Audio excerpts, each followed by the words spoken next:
Good evening, everyone, and welcome to another episode of Turn Left. I am your host, Indiana's own Dana Black, coming to you live. Yes, all the way live from Black Pearl Studios, where we talk about Indiana politics from the left side of things. Well, I know it has been a while since I had a chance to talk to y'all.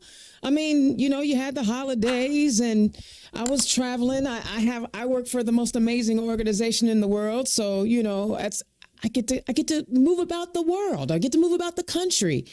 We had an election that didn't quite go the way we had hoped.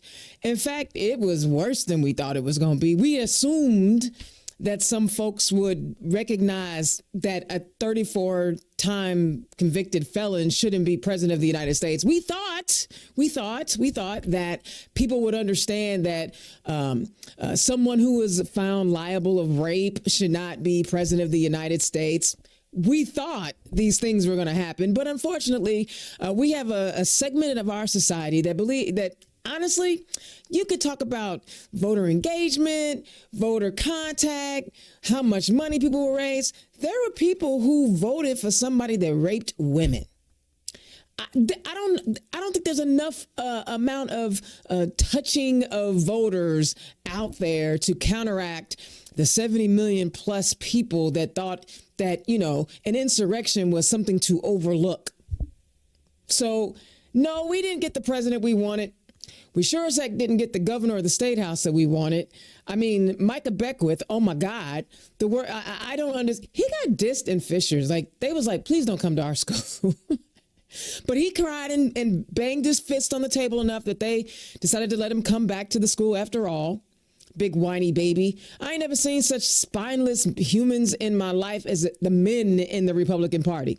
Just spineless. So I haven't talked to y'all since before the election. I want to tip the hat to Vice President Harris. I mean, if nothing else, for 100 days, she gave us hope. And she allowed us to dream again. And she made us believe that America was going to live up to its values. And hey, that debate was fun. She made him stumble over himself and made him accuse people of eating animals and things like that. So that's what happened. We lost. And I recognize right now there are a whole bunch of y'all running around doing a postmortem. I have thoughts on it. I'll share them later. So here we are in the 8th season of Turn Left. So Happy New Year. And yeah, we've been doing this for 8 years. Now, this year we don't have any elections, so it's going to be a little bit different this go round. I'm going to try to do some partnerships with some of my other podcasters, and we're going to highlight some of the things that are happening in the State House so that you guys can be aware of what's going on. And then as we maybe I'll cross my fingers. I know we have reorg going on, so maybe I'll get a chance to talk to some of the candidates that are looking to lead our party. Maybe. I've already interviewed all of them before, so maybe they'll just kind of holler at your girl anyway. I have opinions about that and the direction our party should go in. I had opinions in 2021, which is probably why they didn't ask me to come back to be the deputy chair of engagement. Whatever. So we're going to do some things different. We might even also highlight some organizations that are doing some work around the state. So this is a reorg year. Because we don't have elections, this is an opportunity for us to get to know each other, find out who's doing what, where, get connected, share information, build our bench, and just get excited. I already know for a fact that I'm going to be talking about what the process looks like. I'm going to be interviewing our executive director, Dana Colbert, the Cooler Dana, to talk about processes. But this year will be a little different. Like I said, I don't have any candidates to talk to this year, but that doesn't mean Turn Left is not going to be coming to you once a week. And some shows may not be live. Some of them may be pre-recorded because, again, I do work for the most amazing organization on the planet, and sometimes I will travel. So because I'll travel, some of the shows will be recorded. Y'all cool with that? But most importantly, we're still going to bring you what the heck is going on in Indiana. So first up, I do want to acknowledge, I'm trying to do things better. I'm trying to give you some visuals while I talk so you know what's going on. Congratulations to the Indiana Stonewall new executive officers. Veronica Pedro is the president. Keith Potts is the vice president. Annette Gross, longtime ally and mom of our community, is going to be the secretary. And good old Russ Sipes will be counting the money. Nobody wants that job. Nobody wants it. So Russ, yay for standing up and taking it again. We do not want to be held responsible. That's why you do it, and you do it very well. So congratulations to the team who will be taking over Stonewall. It's nice to see that we have folks that are still wanting to get engaged. However, I've got some folks I need to reach out to, like Sarah Scheidel and some other folks who wanted to get involved with Stonewall. And I'm going to bring you guys in. This is a good time to bring some more people in. As you guys know, they are constantly attacking our LGBTQ plus community. They already have written multiple anti-trans bills. That a little bit. In fact, let me just go ahead and talk about it now. So they have an anti-trans bill out there right now that highlights they want to ban trans athletes in our colleges and universities because we know so many, none, want to participate. There's not that many. But here's my thing. I'm gonna let that go to the side for now. I want to talk about the fact that I was at Victory. You know, you guys know I go to Victory every December. I was at Victory this December, and they had a wonderful panel on intersexed people. It was a panel full of intersexed people with varying degrees of it being intersexed. And they talked about how as intersex people, often as infants, toddlers, and young children, they are given non-consensual, medically unnecessary cosmetic surgery on their bodies at the persuasion of the doctor trying to convince parents that, oh my goodness, if you do not do this thing, your child is going to have a hard time in life. What? And so the parent, listening to the doctor, the expert, then allows the doctor to do this non-consensual, medically unnecessary cosmetic surgery on these intersexed children, infant children, and young adults. So here's the deal. This is what the intersex community is telling us. When you have these medically unnecessary, non-consensual cosmetic surgeries on these infants, toddlers, and children, you have a 50-50 chance of getting it right. You flip a coin. You might get it right and you might not. So in my opinion, before we pass any more anti-trans bills, we need to ban medically unnecessary, non-consensual cosmetic surgery on infants, toddlers, and young children. Because these trans bills always want to say you have to be the gender that you are assigned at birth. And because the doctor may have gotten it wrong, we're going to punish them 15 years down the road with this anti-trans legislation. The intersex community is telling us when you do these medically unnecessary, non-consensual cosmetic surgery on infants, toddlers, and children, you are increasing the number of people who will later identify as transgender because you got it wrong. And because the doctor got it wrong, we have legislation now that will penalize them when they're 15, 16, 17 years old. In many cases, the young people grow up to be adults and don't even know that they are intersexed until they try to have children. They didn't know. Nobody told them. Nobody told them that they were intersexed. Interact is a website. I'll attach it to the show that you guys can go visit and hear their stories. But in the meantime, our state legislatures are still trying to pass more anti-trans legislation when we know that more than likely somebody flipped a coin, decided, okay, the genitalia may or may not look like this, or the testes have not been distended or whatever, and then got it wrong. Got it wrong. So if we discriminate against somebody that didn't even have a choice, well, none of these kids really do. Nobody has a choice. I didn't have a choice of being a lesbian. I just was born that way. But we are also tax-paying citizens, and I'm really sick and tired of people writing legislation that looks to delegitimize my existence. Okay. And that is what Stonewall is all about. That is why we are here. So congratulations to our new leadership.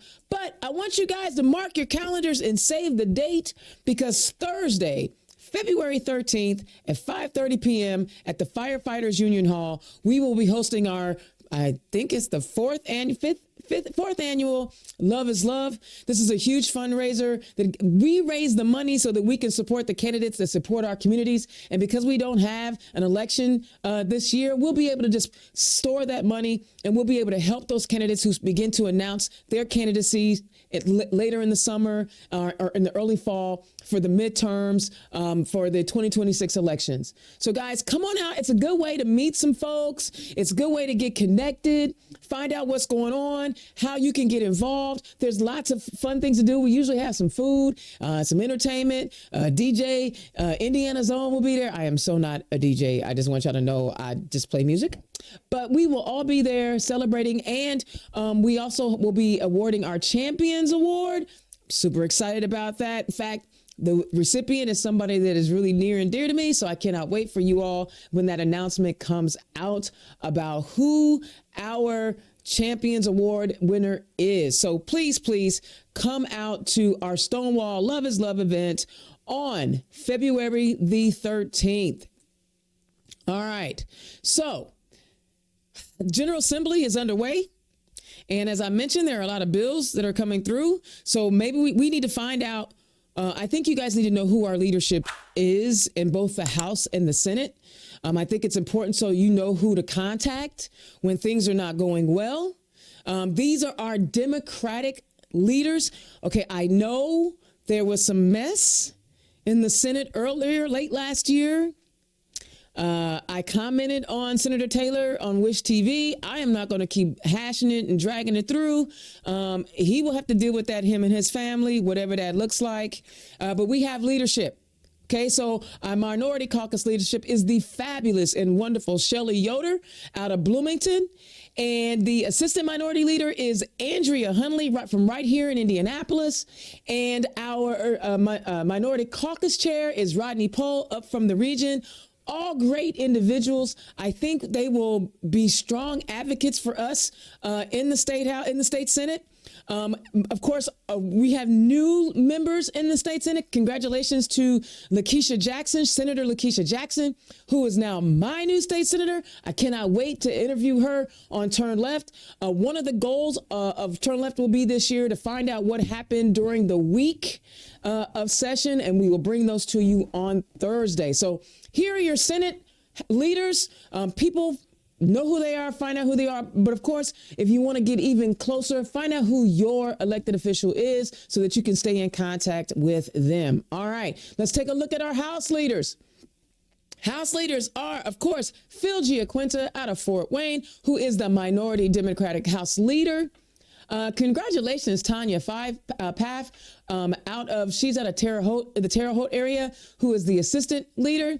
Right here in Indianapolis, Cherish Pryor is the floor leader. Congratulations to her. And Earl Harris up from the region is the assistant floor leader. So, and Earl is our only, him and Ronnie Pohl represent not only Black folk, but also the Latino community. So we want to make sure that you understand that all of our communities are being represented.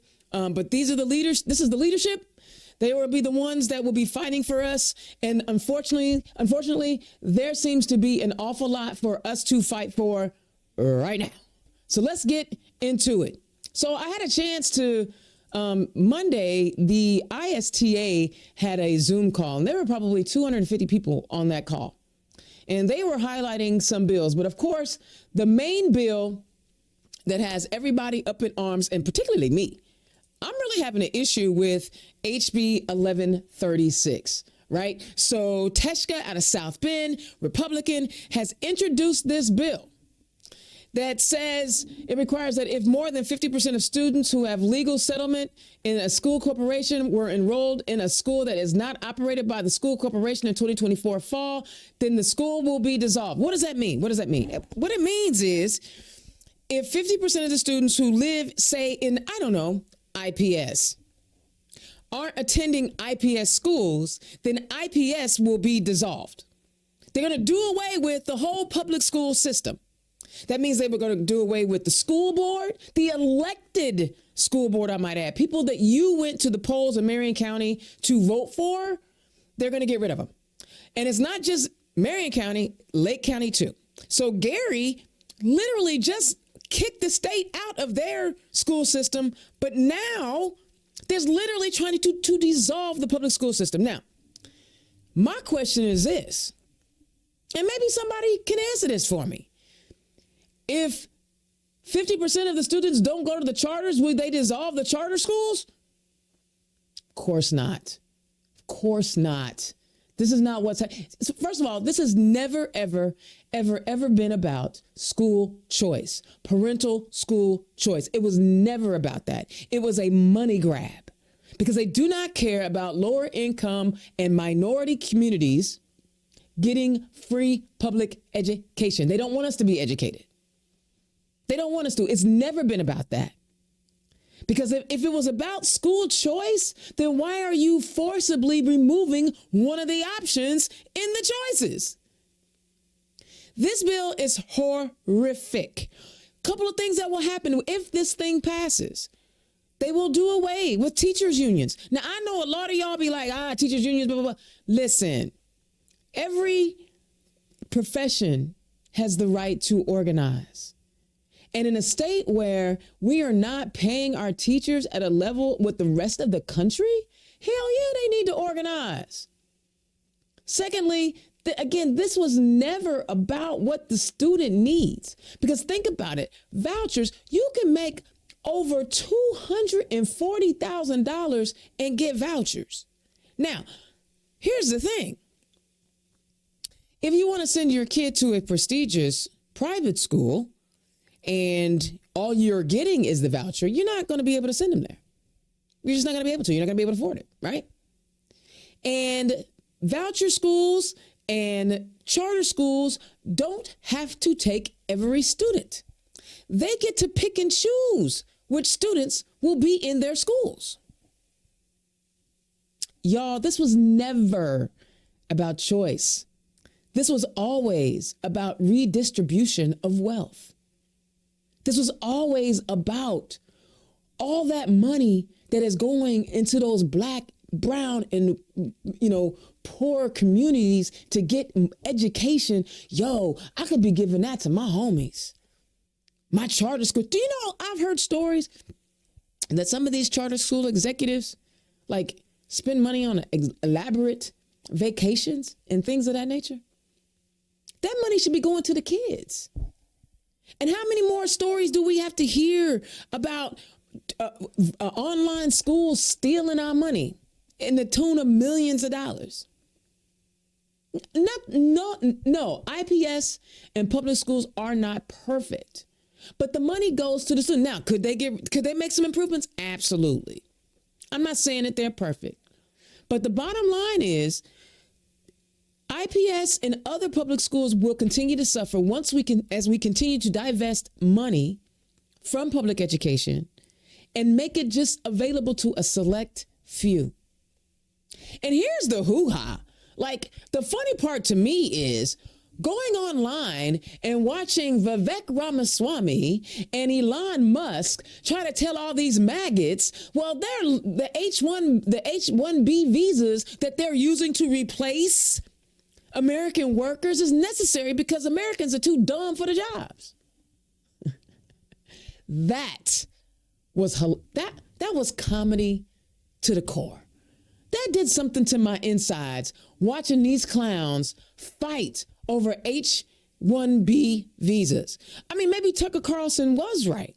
There is a great replacement theory, but it ain't by Democrats. It's by Elon Musk, Vivek Ramaswamy, and all the other tech bros. They thought it wasn't their brown people that the racists hated. That was funny. I had a good laugh about that. But here's the deal. How are you going to have an educated society when you continue to limit who actually can get access to quality education? So, yeah. And mind you, the diploma requirements mean that you have to go to work at 16 and 17. Indiana is on the race to the bottom when it comes to the quality of education. Unfortunately, I can't seem to get people to understand that, yes, and in Marion County, we have school choice. And mind you, they're taking one of the choices away with this particular bill, right? With that bill. They're taking one of the choices away. But if you're in rural Indiana, you don't have any choice. You have one school corporation and maybe a Catholic school. That's all you get. So the dumbing down of Indiana is underway. And the next step is to say, ain't nobody that don't go to charter school get no money. They are literally going to take your ability to go to a relatively free public school to get for your kid. If that's your choice, you don't get that choice.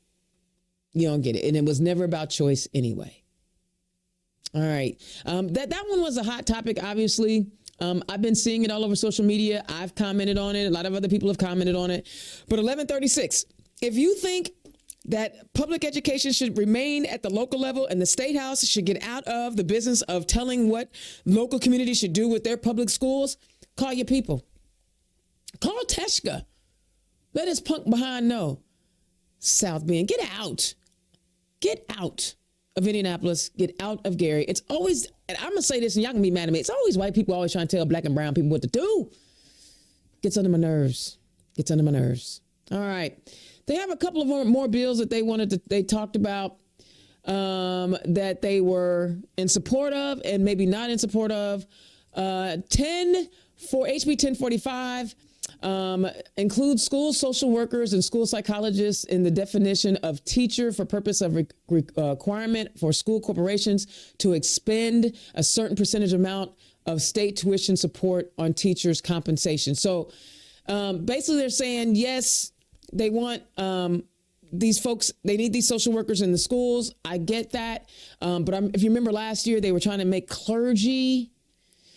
I have problems with that. But ISTA is supporting this bill, but percentage thresholds need to be increased. That's what they are saying. So look out for 1045. If you have more questions about that, feel free to reach out to the ISTA, sign up for their newsletter. My good friend John Bartlett from right here, Indianapolis, he has proposed HB 1046, requires the Governor Supplier Diversity Commission, the Commission for Higher Education, and the Budget Committee to review each state educational institution's annual report regarding certain supplier diversity. I think this is a great bill. ISTA supports that bill. I know that y'all saw where McDonald's and all these other people are like, we're doing away with our DEI. Child, please. Y'all better be diversified. And if you don't hold on to this diversity, you won't even be your little small business that you want to partner with other people. They be like, forget it. I'm just going to give it to my homies. I mean, what? Yeah. They keep trying to X us out of this thing, right? They keep trying to X us out of this process of being involved and being engaged. Yo, we should be able to be a part of it. And yes, when you know that your boy is only going to hire the people he knows and he's going to exclude women, black folk, Hispanic folks, LGBTQ plus folks, veterans, and so on and so forth. Yeah, you need to put a requirement in there because they won't do it otherwise. They won't do it. You got to make them. So love this bill. Hopefully it'll get a hearing. Doubt it. Oh, by the way, 1136 is in the education committees, so you guys need to keep an eye out on that. I know I will. All right. More HB 1064 by Criswell, a Republican from Middletown, requires school corporations to allow cash payment for goods at school athletic events. They're kind of neutral on that. I don't think there should be anything wrong with paying cash, but I think there ought to be a place for me to tap because I don't carry cash. So if you want me to come to your sporting event and buy something, you better have a card. And then our good assistant floor leader Harris has introduced a tuition cap, provides that this is a 1069, provides that the Commission for Higher Education shall determine a tuition rate and mandatory fee costs for living adjustment for specified post-secondary educational institutions, requires that fees at specified post-secondary education institutions may not increase from the time the student initially enrolls until the student graduates. I like this bill. I know that ISTA is neutral on it, and I get it because inflation and things cost, blah, blah, blah. But if I sign up in 2024 to go to your university. I would like for the tuition to stay the same until I graduate 4 years later. I think it's great. Then you know what to expect. I love that. I love that bill. I'm not sure how you guys feel about it. I'm not sure how universities feel about it, but I mean, lock me in at 4 years. You can increase the tuition rate on the next incoming class if you want to. There's always more students. So let me stay where I'm at. I like this bill. All right. There's a few more. Wait a minute, wrong. Yeah, HB 1089 by my good friend, Ms. Garcia Wilburn, high volume workforce ready credit bearing grant. Provides that a workforce ready credit bearing grant may be used for cost of enrollment in an English as a new language program. Of course, I think that's great. For our new immigrant folks that are coming over here, language barriers can prevent you from getting opportunities. So, hey, let me learn the language so that I can be the best prepared I can for whatever opportunities that will come my way. I like it. Congratulations. I hope it gets a hearing. And then 1102 preschool removes language restricting school corporations from entering into a contract with a religiously affiliated nonprofit preschool program. Okay, so the ISTA opposes this bill, removes language restricting school corporations from entering into a contract with a religiously affiliated nonprofit preschool program, removes language restricting school corporations. That's interesting. I would probably like a little bit more input on this one.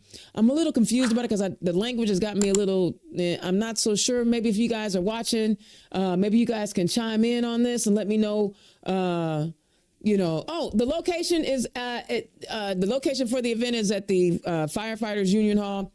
For the Love is Love. Okay, guys, if you can chime in on this 1102, I have a feeling that they're saying if it's a publicly funded with tax dollars, they can't use those tax dollars to be religiously affiliated. Or they're saying that you would allow them to use the money for religious organizations. I understand why they oppose it now. I think as I talk my way through it, I think I'm okay with this opposing this bill as well, because basically our tax dollars shouldn't go to fund religious institutions. They just shouldn't. If you want to send your kid to a religious organization, you pay for it. My tax dollars shouldn't, especially when they discriminate against people like me. And it's my tax dollars. I'd be glad when they figure out how to carve out the gay money from the straight money and then give me my gay money back, since you want to, discriminate against me all the time. All right, let's take a look at some Senate bills. Again, these are all the things that we talked about at that ISTA meeting on Monday. So Lonnie Randolph from East Chicago, Shelley Yoder, suspension and expulsions allows that a student may be suspended or expelled only upon determining that the student's suspension or expulsion will prevent or subsequently reduce the risk of interference, like that. In the case of expulsion, determination that all other available and appropriate disciplinary behavior interventions have been exhausted. So basically this is saying, you just can't kick kids out of school. And one thing we know for certain is that Black and brown kids are disproportionately suspended and expelled from school. This makes it so, you got to go through everything. Now, I do recognize that there are some kids that are real problematic. But this says, let's go through all the steps to find out what is going on with the kid. Why the kid acting that way? What can we do to improve the kid's quality of life versus just kicking them out? Because if you just kick them out, what is their future going to look like? So I'm going to be honest with you. Shelley Yoder's name was on it, so I was going to be for it anyway. But yes, it does make sense because we are really sick and tired of kicking kids out of school, right? Good job, Lonnie and Shelley. Like it. Okay. What did I just do? Oop. Okay, SB 34. Reduces the literacy endorsement professional development requirements established by IDOE from 80 to 60 hours. Okay, I like this. I think this is for teachers and practitioners, because we heard from teachers like, I mean, I got to go get this certification. I got to do all this. Now you're making me do fire drills and gun safety drills and have guns in school and all this other. Now I got to go take all these hours of extra training. I get it. You still need refreshers, but it just cuts it down and makes it more manageable. I kind of like this. Not a bad thing. Every now and then Republicans get some things right. All right. Next, we have SB 35, school curriculum. This is an inevitable. Cursive writing is back. It doesn't ever get a hearing, so I'm going to bypass that one. And school counselors. School year requires that schools shall ensure that at least 60% of the school counselors aggregate time performing the counselor's job duties is devoted to providing direct services to students. That's actually pretty good, because a lot of times kids will be able to go in and talk to the counselors and say things to them that they can't say to their parents, where they don't feel comfortable with. So this is actually not a bad bill. The cursive writing thing, it ain't going nowhere. I'll be honest, I don't cursive write, I type. I don't very seldom write. I'm a computer geek. I type. All right, here's some other things that they highlighted in the meeting, rumors. They have bills, revenue forecast, and Medicaid situation. They're looking at that. Obviously, property taxes is a huge one. Social Security is huge. Partisan school board elections, that didn't go over so well. It's interesting because it seems like Republicans don't like it either. And I can understand why, because there are some school board members who are on some of our public school boards who are actually, they shouldn't be there. And you can always tell who they are by who donated to their campaigns. I'm just saying. Limit on referenda and fall general election, more privatization, changes in school transportation, teacher compensation. Look, the governor-elect said he's going to deal with that. I'm not so sure. We'll see, because it seems like why would you want to pay teachers for them to be highly skilled and highly trained so they can educate the society when you're just going to get rid of IPS schools anyway? You're just going to get rid of public schools, all charter. I just don't understand that. And of course, a lot of deregulation. So those are some of the things that they talked about at ISTA. There was one other bill that I wanted to talk about real quick. I'm going to see if I can pull this up. I reposted it on Twitter as it was being highlighted on WRTV. And it's quite crazy, actually. It is a ban on, it makes it illegal, a felony, to possess anti-abortion medication or abortion medication. As WRTV breaks it down, and I do forget the number. I think it's SB 178. I will have to look it up. I apologize. But they're creating a ban on your ability to access abortion medication here in Indianapolis or Indiana. Here are some key provisions to that bill, and I'm going to look that bill up. A ban on all abortion-inducing drugs. There are no exceptions to this ban for rape, incest, or preserving the life of the mother. Makes it a crime to possess or prescribe an abortion-inducing drug in Indiana. It starts out as a misdemeanor, but elevates to a felony if there is a prior conviction of the same crime. If a woman seeks an abortion under the rape or incest exceptions to Indiana's abortion ban, she must provide a signed affidavit to a doctor. The bill says that if the woman lies in this affidavit, she can be prosecuted for perjury. They just be all up in women's business. So I got to be violated and then be violated again. Makes it illegal for Indiana nonprofits to help with the cost of an abortion-inducing drug. Lets Attorney General Todd Rokita, the worst Attorney General on the planet, prosecute someone if the local prosecutors don't want to. Bans insurance plans in Indiana from providing abortion. What is this? I need to find out what this bill. Hang on, y'all. IGA. All right, what is this bill? Because I'm going to type it in. Have you guys ever been to iga.in.gov? I'm telling you, It is where you find 171. I was real close. It's Senate Bill 171 that is planning to, and it's introduced by Senator Mike Young. And the whole goal is to restrict your ability to get the abortion medication if you need it. Now, here's the thing. I guess I want to know how they're going to find out if you actually ordered it. Are they going to be like monitoring, our internet usage? Are they going to be monitoring our phone calls? Or how are they going to find out I ordered medication? How you going to know?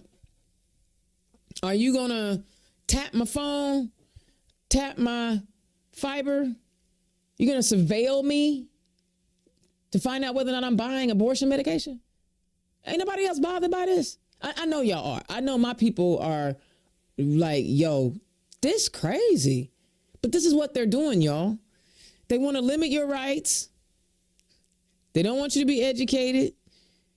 They don't want to raise the minimum wage. They don't want to deal with health care. None of those things. So this is the state we live in. This is the state we live in.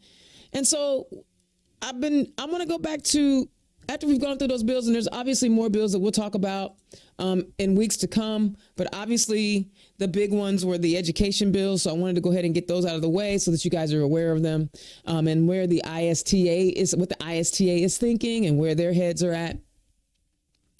But here's the thing. And I wrote about it in IBJ. And I will be talking about this until reorg. So if any of the candidates that want to be either district chairs or state party chair want to come on and share their vision for our party, I am all in. I'm all for it. And let's talk about it. But there's one thing that I find interesting. So most people, I'm going to say most people because not everybody. Most people recognize that the vast majority of our Democratic Party voters are in urban centers. We always want to reach out to every part of the state to engage people. I am never the one to say that we shouldn't engage with all parts of Indiana, all 92 counties. My moniker is Indiana's own, not Indianapolis's own, Indiana's own, because I believe in reaching out to all 92 counties. But one of the things that we all must be able to do in order to be successful and understand how all of this works is we must be able to count. Huh? What are you saying, Dana? Look, I wish we could convince maggots to vote for us. They won't. They won't ever. And I wish there were more people in the middle. Ain't that many people in the middle? Ain't that many?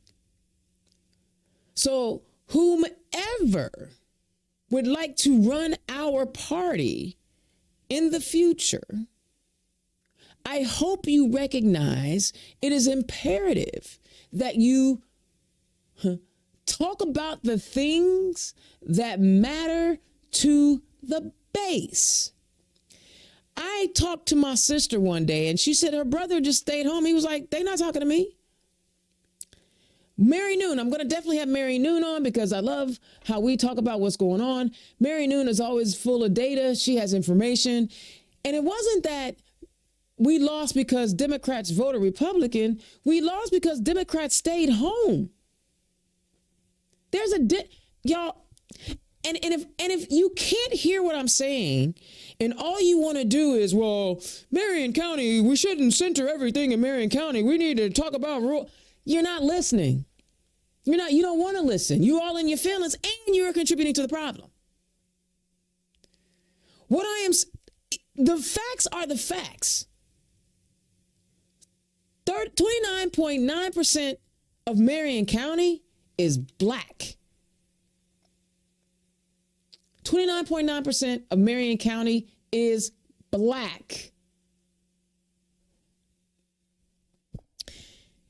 And truth be told, Men, women, non-binary, Black folk overwhelmingly vote Democratic.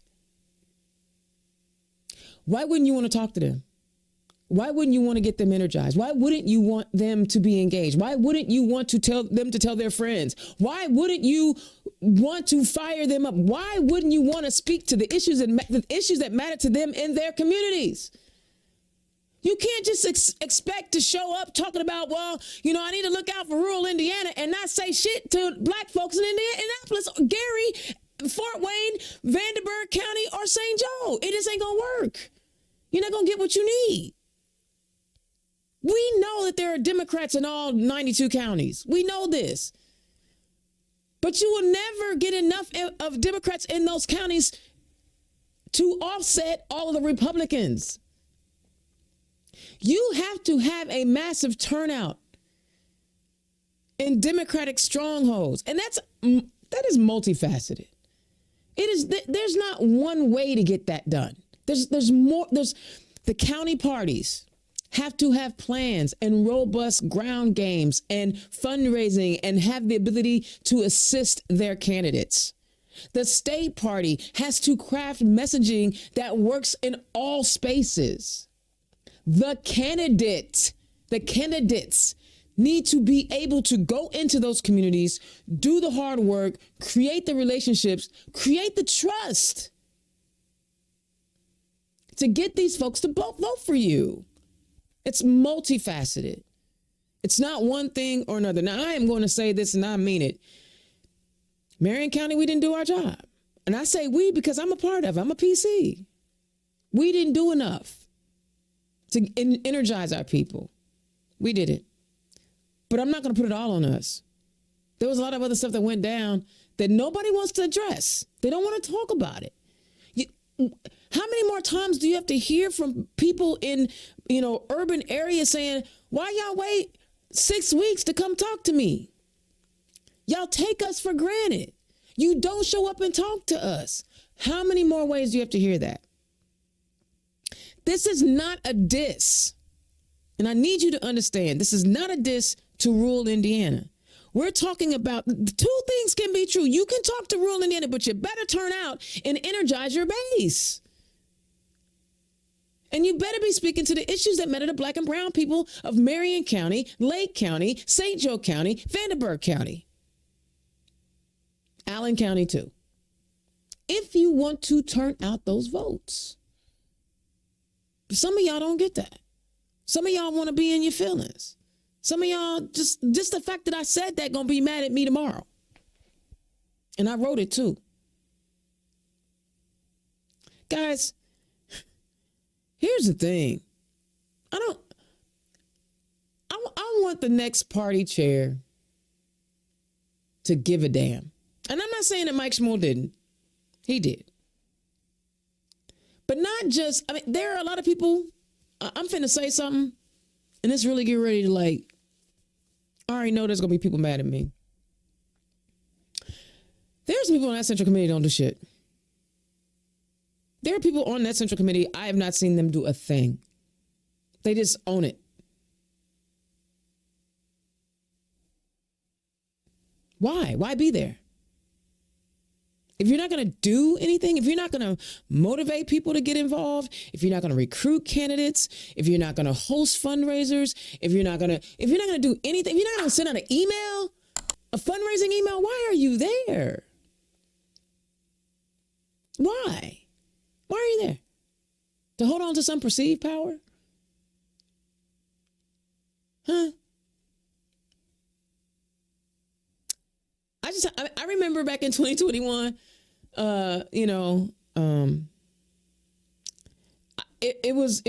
we were coming off of Me Too, coming off of Black Lives Matter, and I was advocating for, look, we need a woman or a person of color, if for no other reason than representation.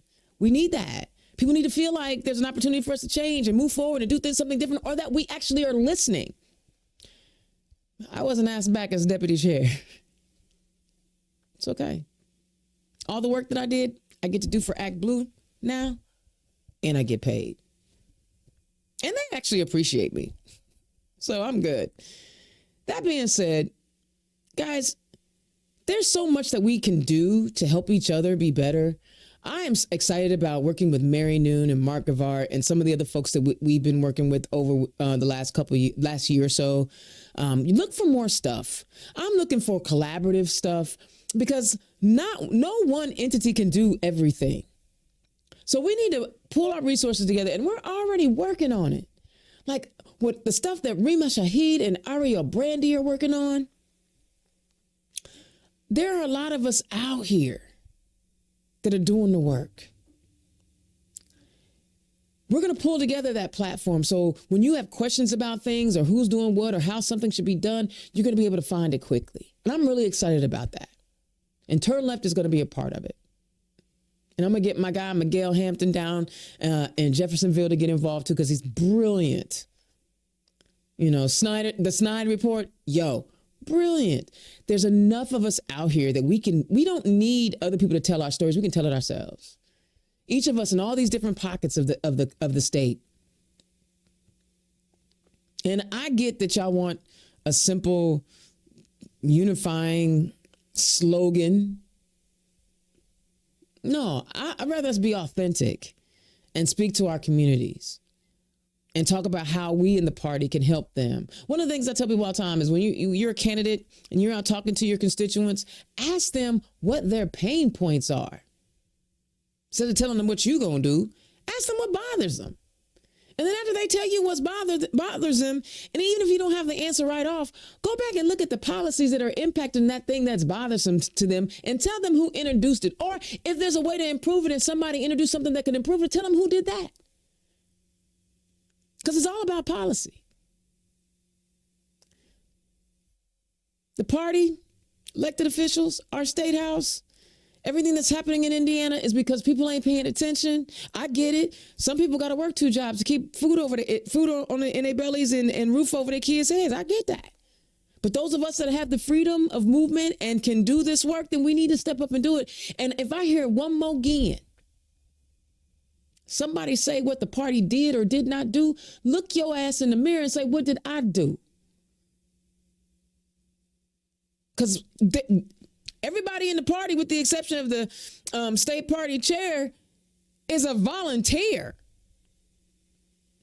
I know y'all think everybody getting paid. Ain't nobody getting paid in the Indiana Democratic Party except for there is staff that gets paid, right? The executive director, the staff gets paid.